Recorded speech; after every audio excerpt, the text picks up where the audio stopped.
Petrol പമ്പിലെ ശുചിമുറികൾ പൊതു ശൗചാലയങ്ങളായി ഉപയോഗിക്കുന്നതിനെതിരെ ഇടക്കാല ഉത്തരവുമായി കേരള ഹൈക്കോടതി. സ്വകാര്യ പെട്രോൾ പമ്പ് ഉടമകളുടെ ആവശ്യം അംഗീകരിച്ചാണ് ഹൈക്കോടതിയുടെ തീരുമാനം.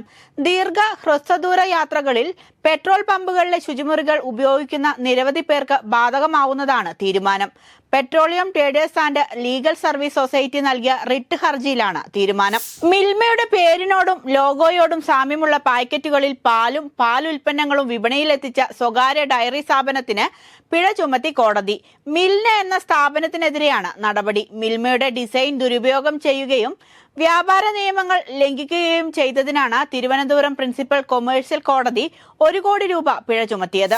ബാലരാമപുരത്ത് 2.5 വയസ്സുകാരി ദേവേന്ദുവിനെ കിണറ്റിലെറിഞ്ഞ് കൊലപ്പെടുത്തിയത് കുട്ടിയുടെ അമ്മ തന്നെയെന്ന് പ്രതി ഹരികുമാർ.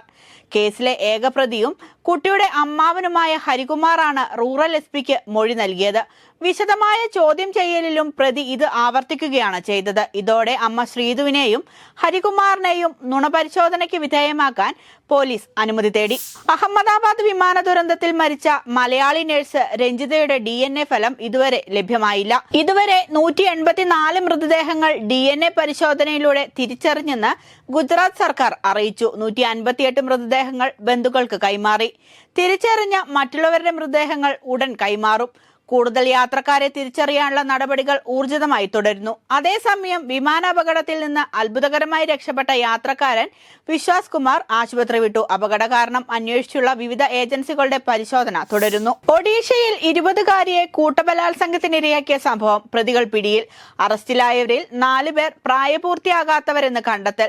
കുറ്റകൃത്യത്തിന്റെ ക്രൂരത കണക്കിലെടുത്ത് ഈ 4 പേരെയും മുതിർന്നവരായി കണക്കാക്കണമെന്നും കോടതിയിൽ പോലീസ് ആവശ്യപ്പെട്ടു. ഒഡീഷയിലെ ഗഞ്ചം ജില്ലയിലാണ് കേസിനാസ്പദമായ സംഭവം നടന്നത്.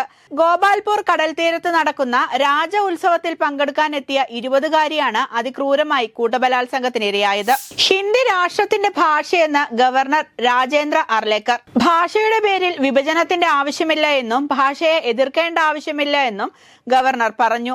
ഹിന്ദി പ്രചാര സഭയുടെ ബിരുദാനന്തര ചടങ്ങിലായിരുന്നു ഗവർണറുടെ ഭാഷാ പരാമർശം. ദേശീയപാതകളിൽ ടോളിന് പകരം വാർഷിക പാസ് നടപ്പിലാക്കണമെന്ന് റോഡ് ഗതാഗത ഹൈവേ മന്ത്രി നിതിൻ ഗഡ്കരി.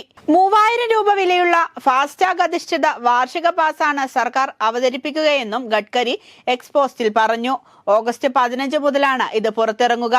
ഈ പാസ് സ്വകാര്യ വാഹനങ്ങളിലാണ് നടപ്പാക്കുക. വാണിജ്യ വാഹനങ്ങൾക്ക് ബാധകമല്ല.